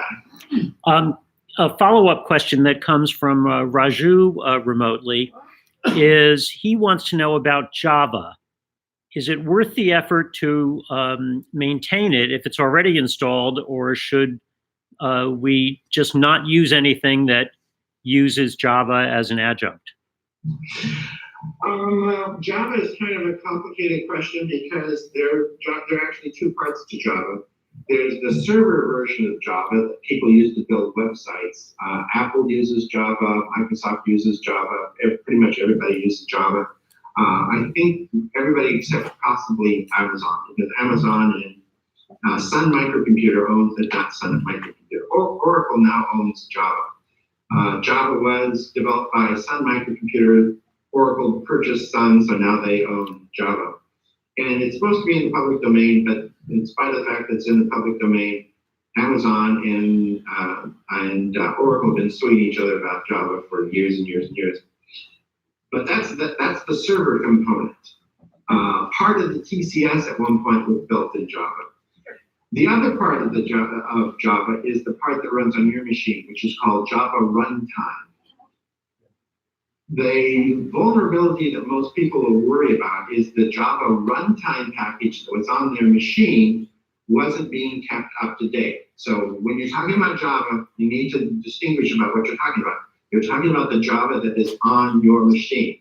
And unless you have a job-related function that requires Java, no, you should not have Java back in 2010, 2020. Probably not 2010 either, but no, you should get rid of Java. If Java's on your machine, you don't need it. If you upgrade to Catalina, Catalina's not going to put it there.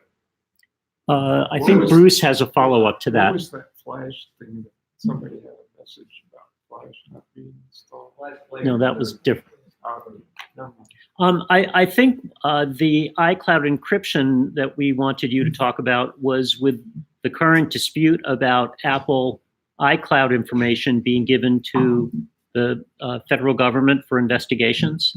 I think that was the angle, because it suggested to people that their iCloud data wasn't encrypted. It's a little bit complicated because Apple's very quiet about what they do, and the federal government's a little bit broad. Like, for example, the Attorney General a couple weeks ago said that Apple is promoting child pornography, which is a very, very broad statement that was completely untrue and was inflammatory. The federal government was trying to get Apple to break into some devices of a suspected, actually I think he's a convicted child pornographer. And Apple said they couldn't. And so they just, it's part of their campaign against Apple's encryption. But Apple's, at rest, the data is encrypted. If someone has an older iPhone, say an iPhone 5, and they haven't upgraded it, yes, Apple has the ability, simply because the encryption isn't that strong for that particular data, Apple does have the ability to break into that.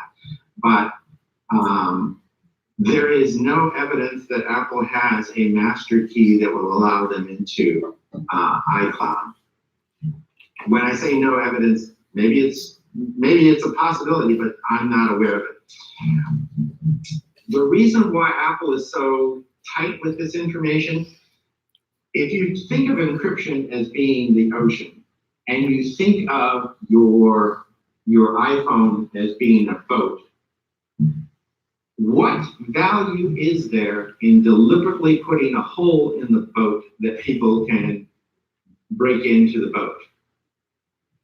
If you have a hole in your boat so that the FBI can come in and possibly seize your child pornography, that hole in the boat can also be used by anybody else, and your boat's going to sink. You don't put holes in boats. You don't put holes in ships. Another example I can give you about holes in boats. During World War I, the British and the Germans both built battleships with holes in their battleships where they put dynamite to keep, but it wasn't dynamite, it was another explosive, to keep their battleships from being seized by the enemy. They call these scuttling charges, and the scuttling charges went over these particular parts of the ship so that they could blow up the ship to prevent it from being captured. That turned out to be a really bad idea because the Germans lost a couple battleships by accident, as did the British, because somebody accidentally blew up the ship. And during battle, if somebody happens to hit the spot that has the scuttling charge, you blow up the ship. So during World War II, they did not build battleships that had built-in explosive holes in them. That turned out not to be a good idea. And it's the same thing with a phone. If you design a phone so that it has a backdoor that can only be used by the law enforcement officials, you're betting that an FBI agent who makes $50,000 a year is brighter than some hacker who's pulling in a couple $1 million a year in illicit funds. And the answer is no, that hacker's going to be brighter than the $50,000 a year agent. The $50,000 a year agent, if you wanted to get a lot of money, would do something else other than be an FBI agent. That's not, that their call to duty is to serve. Their call to duty is not to hack into people's devices. They don't have the equipment, they don't have the training, they don't have the expertise. So the hackers are always going to win. So Apple does not build boats with built-in holes. Any last questions for Lawrence? Yes, I have a question. You mentioned the T2 chip. And but my computer, my MacBook is a T1 chip. How important is it to have, if you're going to upgrade to Catalina? What difference does it make whether I have a T1 or a T2 chip? That's the question. If your machine has a T1 or a T2 chip, you're actually in very good shape. The difference with the T2 chip is that it's basically faster, so a lot of the stuff that it does is more advanced. And the kinds of things it's paranoid about, it's paranoid about a wider spectrum of things. But if you have a T1 or a T2 chip, you're in great shape. If you have an older Mac that does not have either, particularly a laptop, that is a concern. But if you have a Mac that's got a T1 or a T2 chip, you're in great shape. Thank you. John?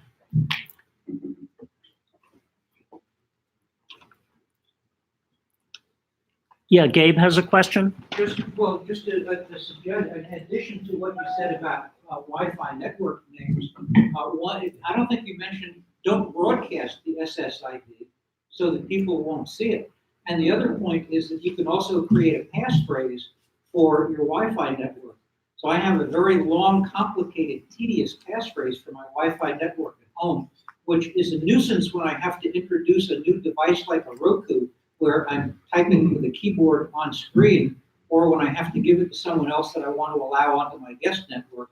But again, a passphrase there would just make it absolutely impossible for anybody to hijack and get onto my Wi-Fi network. But not broadcasting the SSID is a good idea. In my neighborhood too, I can see 4 or 5 houses, either with a neighbor's name or their address, and I know exactly who they are and where they are. Yeah, the other thing to, if an added level of paranoia, the Wi-Fi that I use in my home, my network is called Palouse, which isn't going to do you any good because you're on the other side of the country, but the Wi-Fi that I use in my home is on my network. That is my device. I'm not using my ISP for Wi-Fi. Why? Because if you use your ISP's Wi-Fi device, that means that if I want to send an image from my desktop to Kathleen, who's sitting 15 feet away, it goes through my ISP. But if I use my own Wi-Fi, it never touches my ISP. They have no access to it. Your ISP wants to have access to their modem or router, whatever it is they have, because they want to send updates and reboot it and so on and so forth, diagnostic. But I don't want them to have access to my network, so I don't use their Wi-Fi, I use mine. I'm not saying you have to be that paranoid, but I am.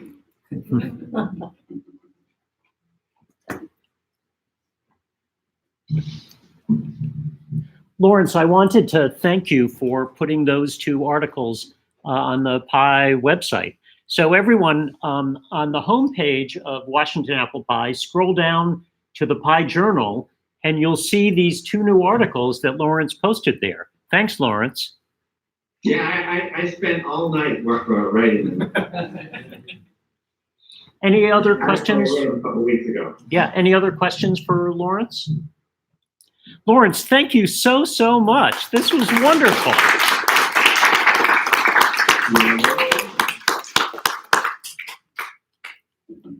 So, you need to tell me how I can download a mug. well, We are a Mac, we're a Mac user. are you hearing that? People are saying I should send you a mug.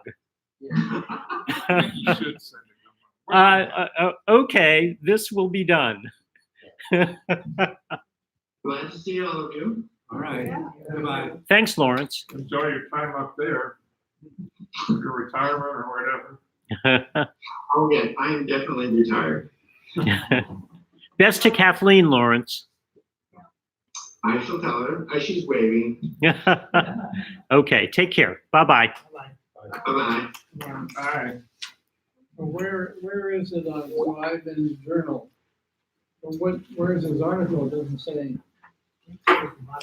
Oh, actually, I'll show you on this screen now that we're done with the Skype. Oh, folks, we have Subway subs that they just delivered, and then we'll convene the mobile SIG with Roy and Larry, if you want to participate also, if you can stay. Yeah, thanks everyone. What we'll try to do is to mute the YouTube live, so we'll keep that going during the mobile SIG also. Thanks everyone. So what's the answer to my question then? Where is his article? Let me find it on the screen there. Let me first turn off the recorder, or maybe it did. No, it's still recording. I got it.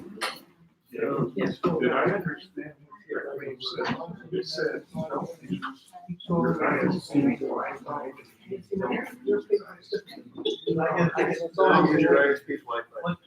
they really, It takes the feed. Right here. when you send stuff on your plan that goes It's through your. going Like your router into the Ethernet cache, the Comcast. Let me say my question. When you use your. Yeah, for now. You have a local network, and you send a file or something from one of your devices to another one that's not the local network. Through that router, does it That's, doesn't that's go, what he said, it goes through the ISP. it goes to their, So, I find that hard. Whether, if you're not using your own router, reposition your the ISP camera. has access to everything that's connected to their router. And so Yeah. the only thing that I want use is this other router so we can get both. my router And- is my password. Yes, oh, that's a good idea. Well, and you can update it, yeah, you're Yeah. really gonna replace it in ways that you can't if you're using the ISP. All I want from my ISP is my internet. I want a pipe. Give me a pipe. And so, yeah. I'm not cable. And so I had a choice from them. I could get an integrated router and modem, or just a modem. And I said, I'll take the modem, please, and'll get my own router. Your own router. Anybody know anything That's- about? that- Okay, you can disconnect this now. This is the first time ever. I already. It may depend on the ISP. I don't know. It must, because I know. Or maybe it depends on this very, very nice paranoia.